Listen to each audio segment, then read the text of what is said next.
Ele é lindo. Ele é lindo. Amém? Eu agradeço a oportunidade em nome de Jesus. Que as palmas louvem ao Senhor. Aleluia. Glória a Deus, meus irmãos. Vamos à palavra de Deus.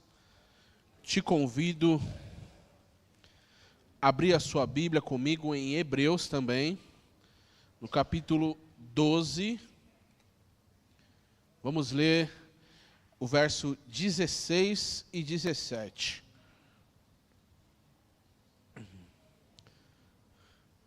Hebreus, capítulo de número 12.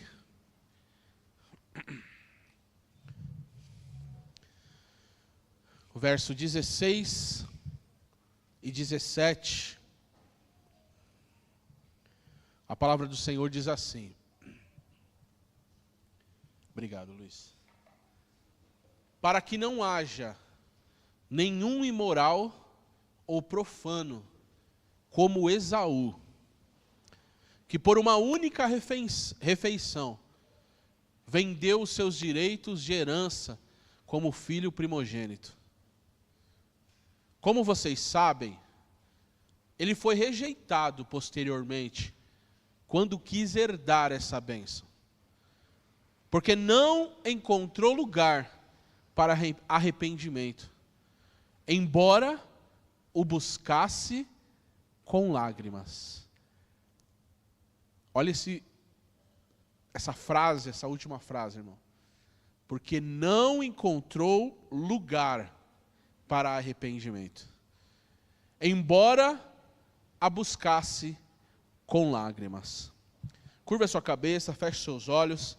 Vamos pedir para que Deus nos ilumine com a ministração desse texto, com a ministração desta palavra, e Ele traga a nós o querer e a vontade dEle e o ensinamento que apraza a Ele para cada um de nós nessa noite.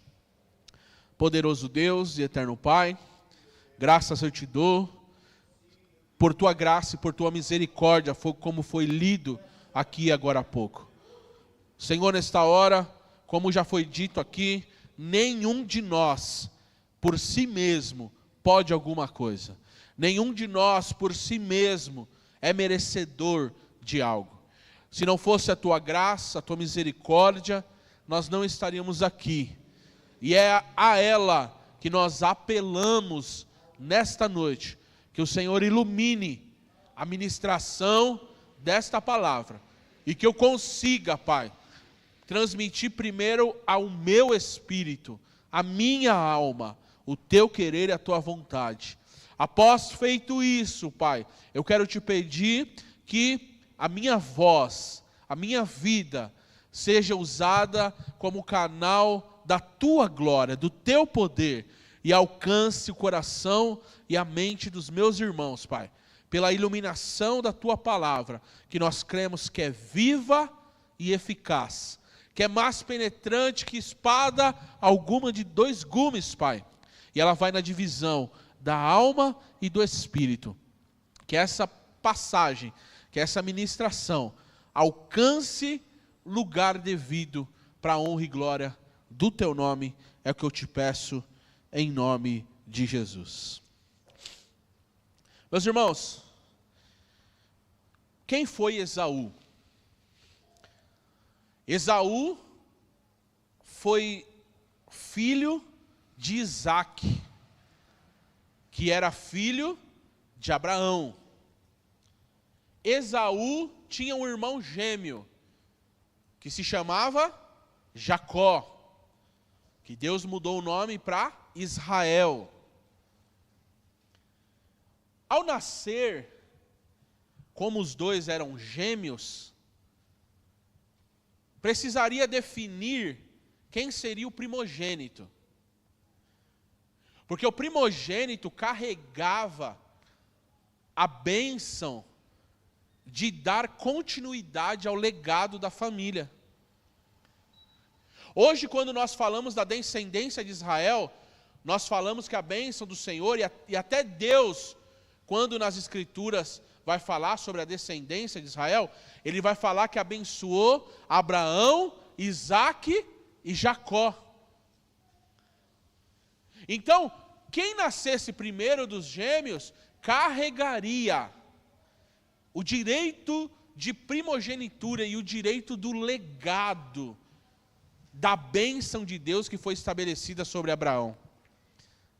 Ao nascer, foi observado que Esaú, esse aqui que a gente leu, saiu primeiro. Logo, ele era possuidor do direito de primogenitura.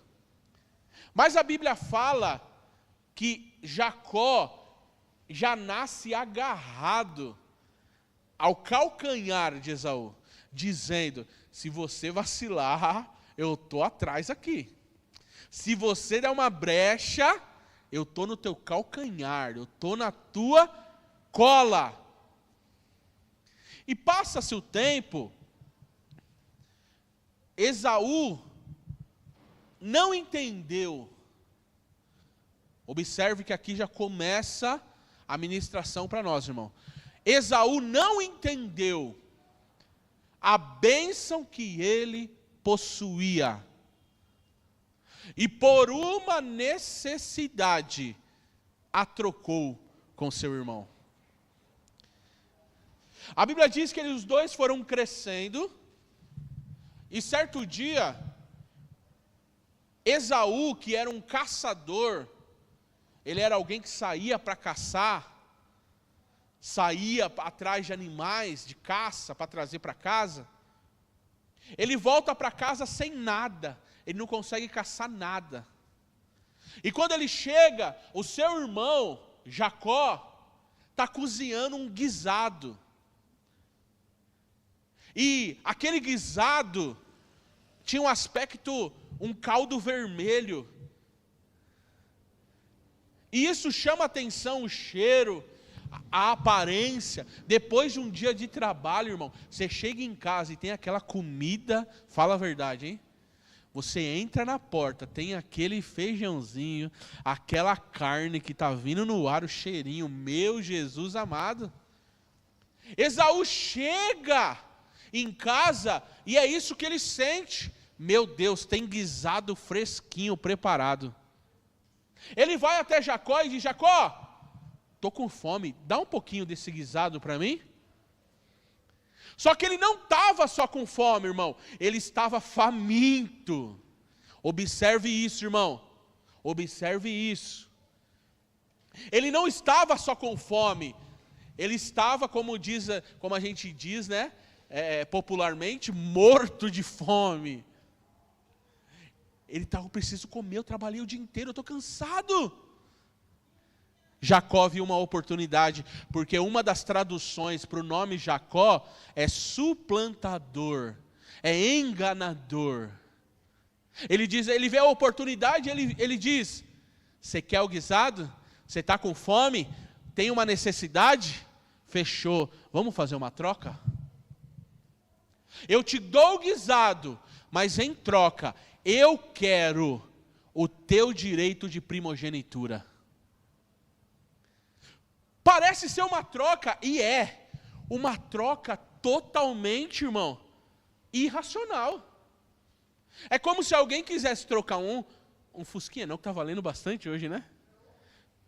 Mas querendo trocar uma lata velha por uma Ferrari, por uma mansão, por uma herança, irmão. Só que o que nos chama a atenção e mostra que Esaú não valorizava o que tinha, é ele nem pensar duas vezes. Lá no capítulo 25 de Gênesis, você pode ver isso. Ele diz assim: para que me serve o direito de primogenitura? Eu vou morrer de fome aqui mesmo?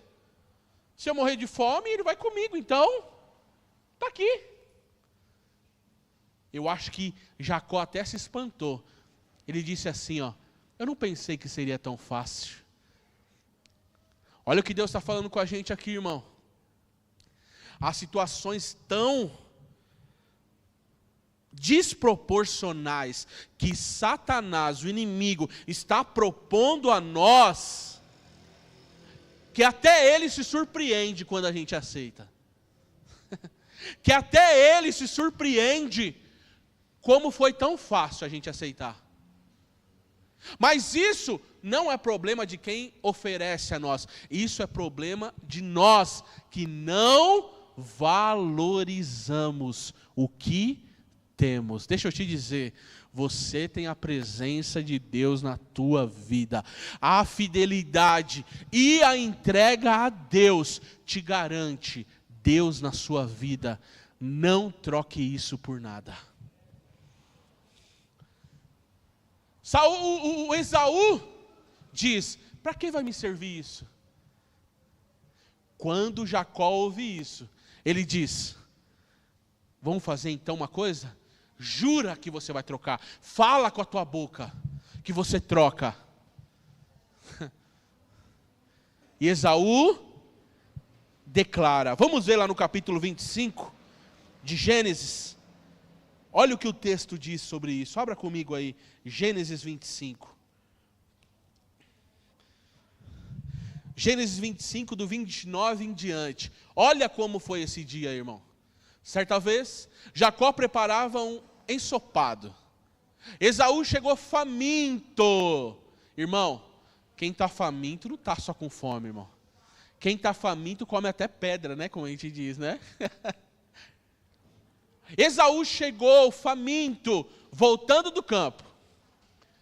Pediu-lhe, por favor, deixa-me comer esse ensopado vermelho aí. Estou faminto. Por isso Esaú foi chamado de Edom, vermelho. Jacó respondeu, venda-me primeiro o seu direito de primogenitura. Esaú disse, estou a ponto de morrer. De que me vale o direito de primogenitura? Jacó, porém, insistiu, jura-me, eu quero que saia da tua boca. Ele lhe fez o juramento, vendendo o seu direito de primogenitura. Olha o 34 agora, irmão. Então Jacó serviu a Esaú pão com ensopado de lentilhas. Depois de comer e beber, e se levantou e foi embora. Olha como termina esse versículo, irmão. Assim, Esaú, o que está escrito aí? O que é desprezo, irmão? O que é não está dizendo aqui, Esaú trocou. O texto poderia usar, Esaú trocou o direito de primogenitura, a bênção de Deus, dá continuidade à posteridade de Abraão. Não, o texto não diz que ele trocou, o texto diz que ele desprezou. Isso é forte demais, irmão.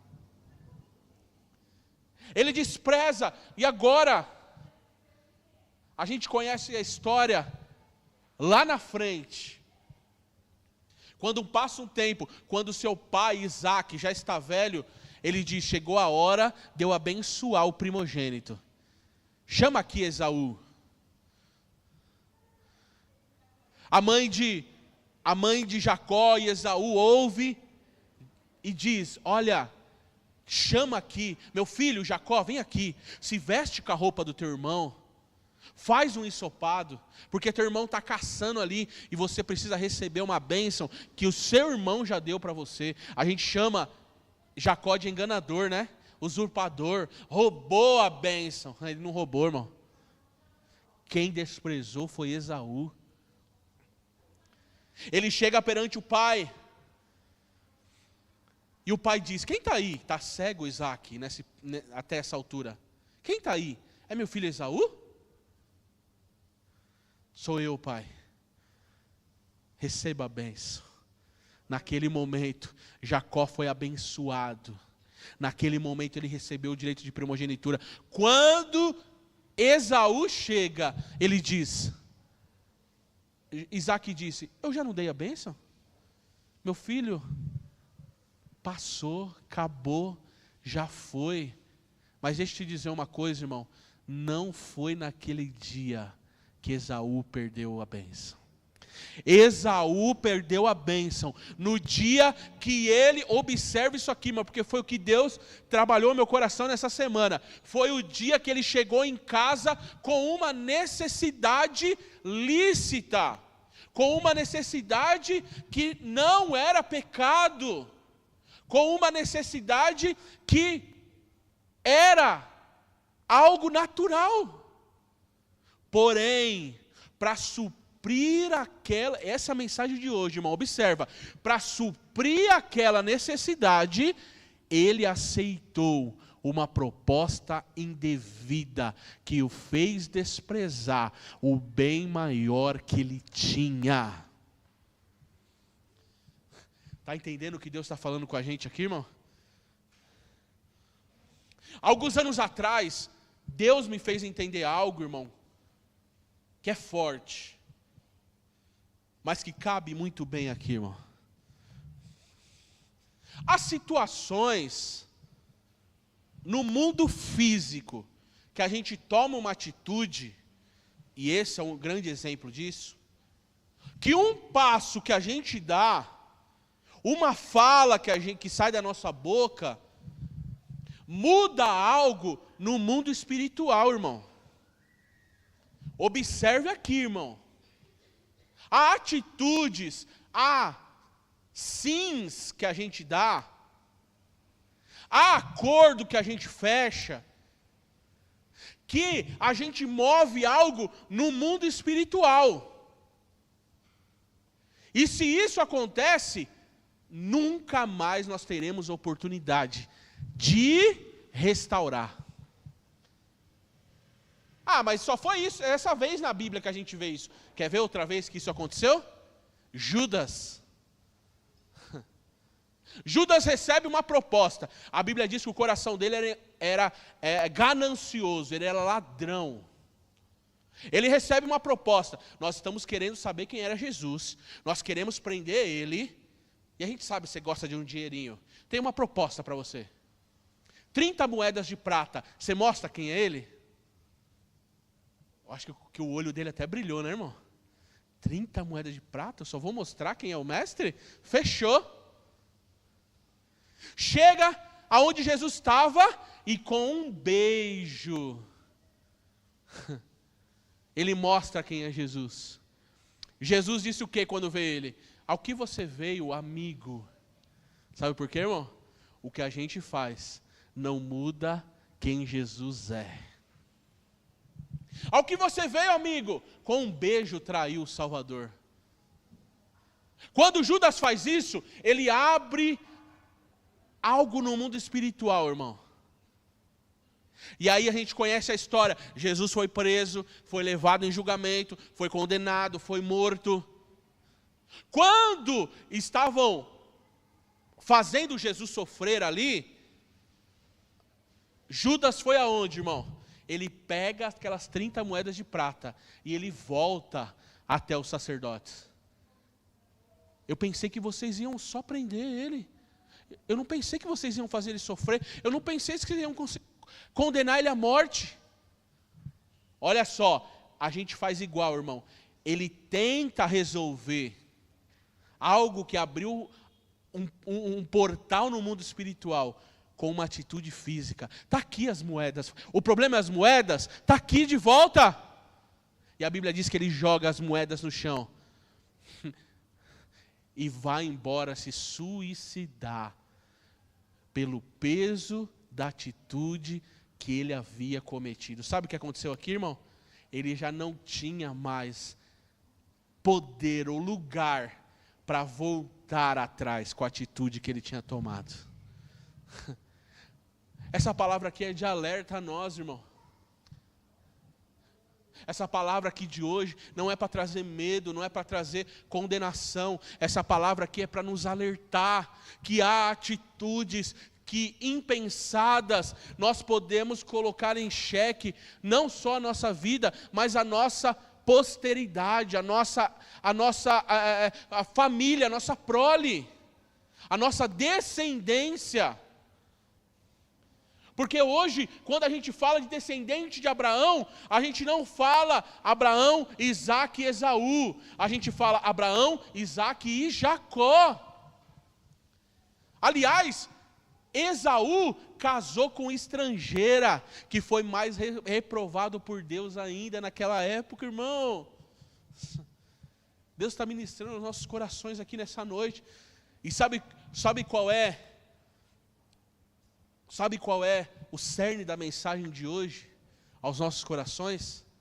Não se mova, não tome atitudes por necessidade. Já viu no jornal aquele pai de família, né, que foi preso, e muita gente até defende, né? Ah, o pai de família, mãe de família foi presa, roubando comida no açougue. E há quem defende nos comentários lá. Ele estava roubando para comer. Estava roubando para se alimentar.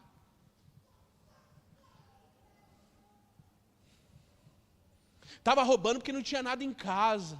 Irmãos, meus pais criaram 6 filhos. E teve dias difíceis, irmão. Eu nunca vi meu pai roubando no mercado nenhum. Eu nunca vi minha mãe assaltando banco nenhum. Sabe o que significa, irmão? Que a necessidade não pode nos fazer perder um bem maior que a gente tem, que é a herança de Jesus a nós, irmão. Você tem um bem, você tem um tesouro, como Esaú tinha, irmão. E Satanás está doido para que eu e você perca ele. O diabo vai fazer propostas usando a nossa necessidade, irmão. Observe isso aqui, ó. Necessidade não necessariamente é pecado. Necessidades, nós temos necessidades físicas, fisiológicas, espiritual, sentimental. Nós temos essas necessidades. Mas aonde nasceu as necessidades? Sabe aonde nasceu? Na queda do homem. Quando Adão e Eva desobedecem, nasce também a necessidade. Porque o que é necessidade? Necessidade é algo vital. Se eu não comer, eu morro. É uma necessidade de comer. Agora, a necessidade pode se tornar um pecado se eu não entender isso, que Satanás vai usar as minhas necessidades para roubar o que mais precioso eu tenho, que é a herança de Jesus na minha e na sua vida. Nós somos filhos por herança do Senhor. Jesus Cristo é o primogênito e nós somos os muitos irmãos que agora temos acesso a Deus, irmão. Como que Jesus começou o ministério deles? Quem lembra? Aonde Jesus foi antes de começar o ministério dele? Foi para o deserto, lembra disso? Quantos dias Jesus jejuou? 40 dias, lembra disso? 40 dias. O que aconteceu depois dos 40 dias, irmão? O diabo fez o quê? Ele tentou com o quê? Com necessidades. Ele chega para Jesus 40 dias depois. Jesus, 40 dias, né? Um pãozinho agora.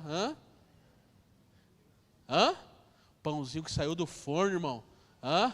Fala a verdade. Acabou de sair do forno.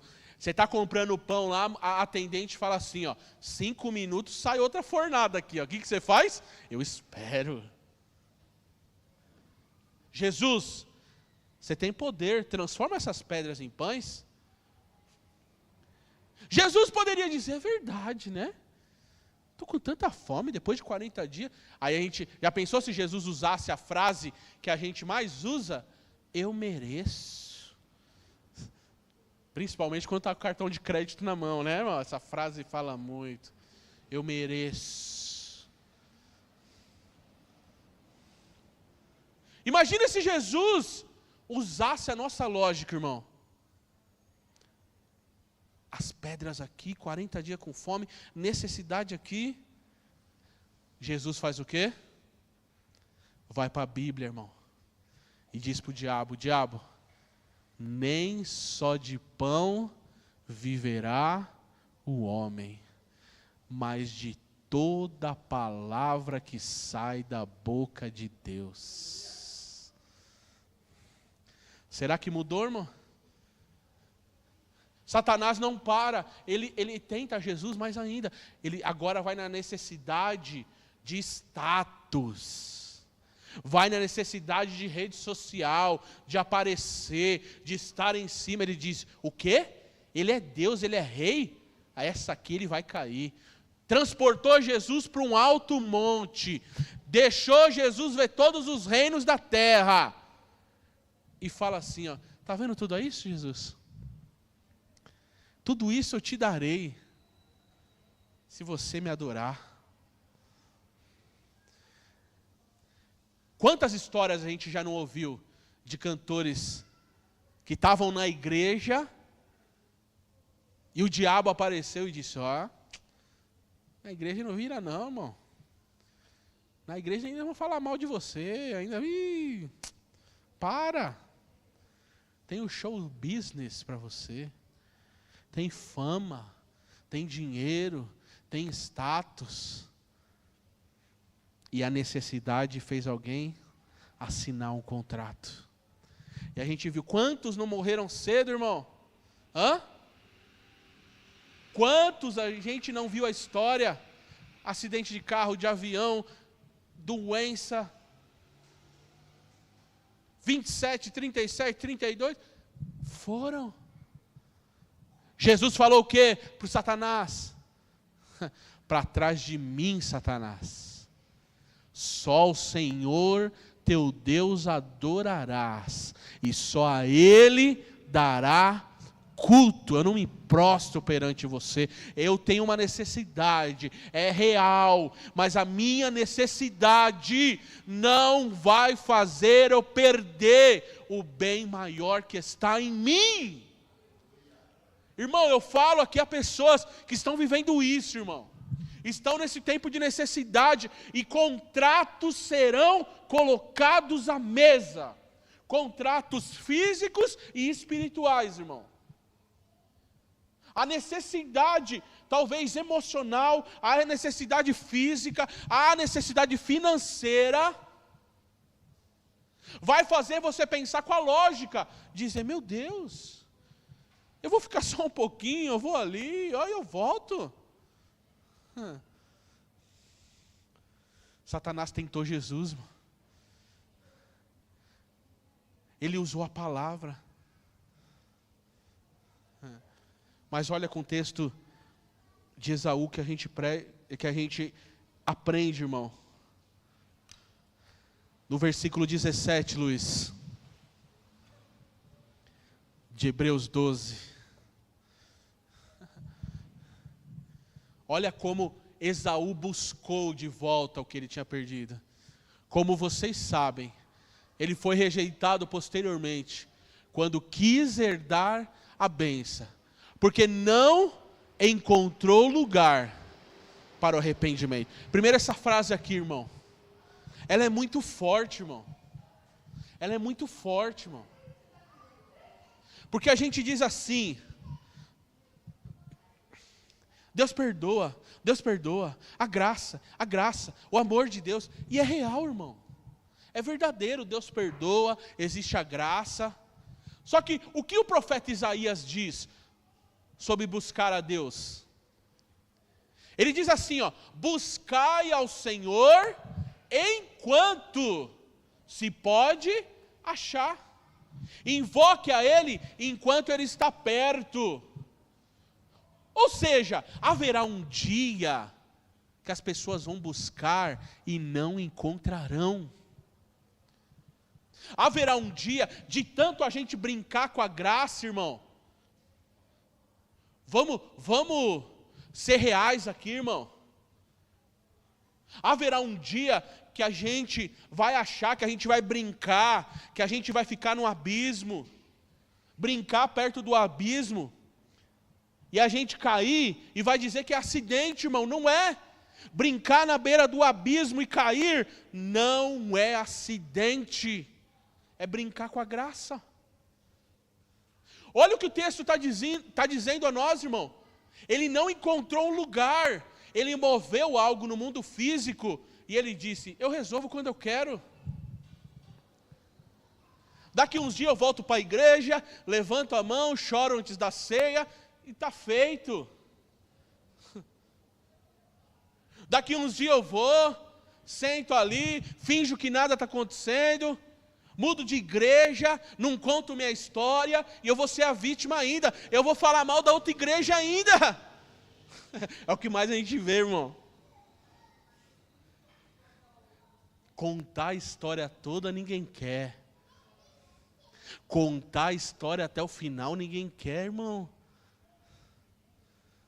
E que Deus nos guarde de receber pessoas assim também, irmão. E dar a devida orientação. Eu não sei qual foi os seus caminhos, eu não sei por onde você andou, mas eu quero te aconselhar o caminho de verdadeiro arrependimento. Mas deixa eu dizer aqui, irmão, que nós encontremos no Senhor um lugar que Esaú não encontrou, que foi um lugar de arrependimento, irmão. E olha só, o texto diz que ele busca esse arrependimento com lágrimas, irmão. Ele estava verdadeiramente arrependido. Isso aqui tem que falar o nosso coração, irmão. Não era um arrependimento falso, Alex. Não era um arrependimento falso.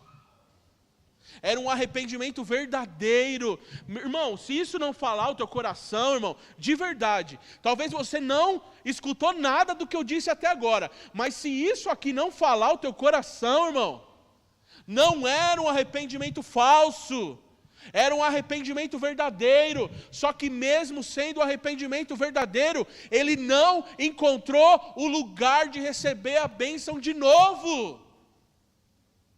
Ele não encontrou lugar de ser agora a descendência de Abraão.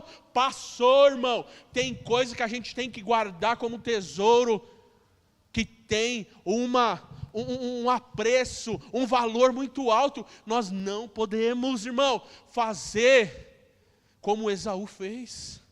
Nós não podemos desvalorizar, irmão. Nós temos que saber, o vaso é de barro, mas o tesouro continua sendo poderoso e grande no Senhor. Há situações que a gente não terá mais essa oportunidade, irmão. O que foi, irmão? O que é que está sendo oferecido a você por conta de uma necessidade? E você está parando para ouvir Satanás, irmão. E ele não vai vir, irmão, com coisas pequenas. Ele vai vir com coisas lícitas. Comer é lícito, matar a fome é lícito, mas não trocando pelo tesouro maior, irmão. A sua necessidade é lícita, irmão. Observa o que Deus está falando aqui nessa noite. A sua necessidade é lícita e Deus vê. Deus vê que nós temos necessidades emocionais, financeiras, espirituais. Deus vê, irmão. É lícita a sua necessidade. Mas o que não pode acontecer é ser trocada pelo tesouro maior que você tem, que é a presença do Senhor na tua vida. Eu vou falar algo aqui, irmão, que talvez choque você. Eu vou falar algo aqui que talvez o seu nível de evangelho não esteja preparado para isso. Mas deixa eu te dizer, esse é o verdadeiro evangelho. Se você quer seguir Jesus, esteja disposto a morrer com essa necessidade, mas ir para a glória ao lado de Jesus, porque lá não vai existir mais essa necessidade. Esteja disposto a morrer com ela. Fala, Senhor, está difícil, eu queria, está ruim, minha carne está querendo. Irmão, deixa eu te dizer algo, a nossa carne é insaciável. A nossa carne, ela é um buraco sem fim. Por isso que Paulo, quando vai fazer o contraste de fruto do Espírito e obra da carne, ele usa o fruto no singular e usa obras da carne no plural, porque a carne é insaciável. Mas quando ele fala de coisa espiritual, ele fala de uma coisa, o fruto do Espírito. Porque quando ele vem e brota em nós, é eterno, preenche tudo, irmão. Qual a necessidade, irmão? Tem mais. Eu quero que você atente para isso nessa noite. Nós vamos orar daqui a pouquinho, mas eu quero que você atente a isso, irmão. Qual é a sua maior necessidade hoje, irmão? É financeira? É de status? Se for de status, deixa eu te dizer que Deus às vezes resolve isso colocando os espinhos, viu? Lembra de Paulo? Eu falei aqui há poucos dias, né? Paulo viu o céu, o terceiro céu, irmão. Ouviu coisas que ao homem não é lícito dizer. E quando ele volta para a terra, Jesus disse assim, ó, para que você não se torne soberbo, que tem uma necessidade dentro de você aí. Eu coloco um espinho em você, na sua carne, para que você lembre que o poder é de Deus e não nosso. Qual a sua necessidade hoje, irmão? Não despreze as coisas espirituais, irmão. Não é porque nós não vemos que nós devemos desprezar. A primogenitura não era algo visível, palpável, mas era algo real, irmão. Talvez alguém olhe para você e diz, eu vejo um homem de Deus em você, eu vejo uma mulher de Deus em você, eu vejo que quando você fala, é Deus falando. E às vezes a gente despreza isso, irmão. E quando surge uma necessidade, a gente perde. E vamos combinar, irmão, que o erro do crente é o que mais é apontado? O erro do crente é o que mais é escandalizado, colocado na manchete do jornal? Olha lá, não dizia que era crente? Não dizia que confiava em Deus? Sabe por que isso, irmão? Porque Satanás quer evidenciar que por uma necessidade a gente trocou o bem maior. Mas essa noite essa palavra está trazendo força ao nosso coração. Essa noite essa palavra está trazendo vida a nós. Vamos ficar de pé. E eu termino com essa frase aqui nessa noite. Não viva por suas necessidades, irmão. Não viva por suas necessidades, irmão. Parece ser um paradoxo, né? Que a gente sai amanhã, cedinho, alguns vão sair 4, 5, 6 da manhã, pelas nossas necessidades, né? Nós vamos sair porque precisamos trabalhar, nós vamos sair porque precisamos ganhar o pão. Mas uma coisa, irmão, é viver a vida ordinária, é viver o cotidiano da vida. Outra coisa é fazer tudo por uma necessidade. Nós vivemos, irmão, e sabemos que Deus pode abençoar o trabalho que estamos hoje, Deus pode abençoar o caminho que estamos hoje. Nós não vamos fazer qualquer coisa para obter sucesso, satisfação, porque nós sabemos que a nossa satisfação está em Jesus. E quando Ele vem, Ele supre a nós, irmão. Quando Ele vem, Ele prepara um melhor trabalho para nós, que não precisaremos viver por necessidade. Ele prepara a nós um relacionamento abençoado, que supre a nossa necessidade emocional. Ele prepara a nós um lugar para a gente congregar, que é a nossa necessidade espiritual. Isso é tão forte, irmão. Por que os centros espíritas estão tão cheios, irmão? Por quê? O que é o centro espírita? É um lugar que alguém que está passando por um luto vai para ter uma necessidade atendida, que é ouvir de novo a voz daquele que se foi, não é isso? Satanás é sujo, não é, irmão? Está cheio, irmão, porque tem uma necessidade na alma. Eu preciso ouvir a voz dele e dela de novo. E Satanás sabe disso. Deixa eu te dizer, irmão, a estratégia do diabo não mudou. Por isso essa palavra está trazendo alerta a nós, irmão. A estratégia do diabo não mudou. Nós continuamos tendo, por conta da queda, necessidades. Mas nós precisamos estar alerta e não vender, e não trocar pelo bem maior que a gente tem, ainda que a gente sofra danos, prejuízos. Mas deixa eu te falar uma coisa: o céu pagará qualquer prejuízo que a gente teve na terra.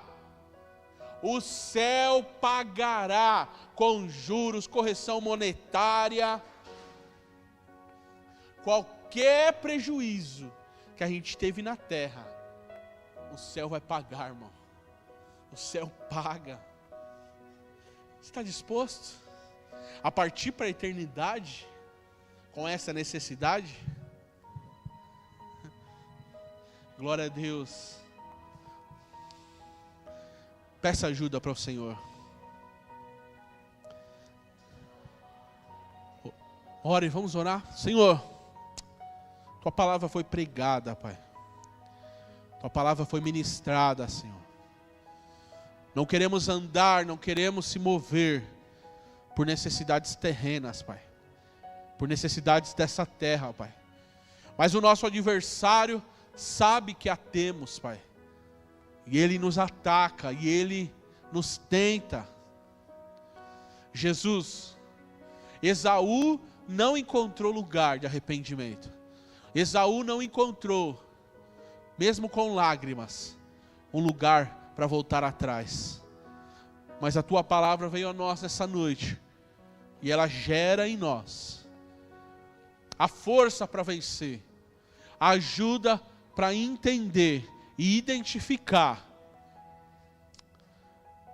quando é nos feita uma proposta que vai ferir o bem maior que nós temos, que podemos guardá-lo, que possamos guardá-lo, protegê-lo e não entrar nesse lugar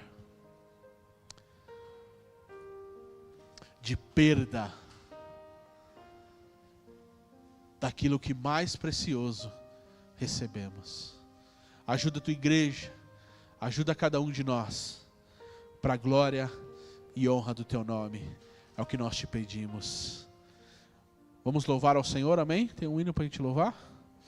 Vamos louvar ao Senhor nessa noite, encerrar esse culto com louvor.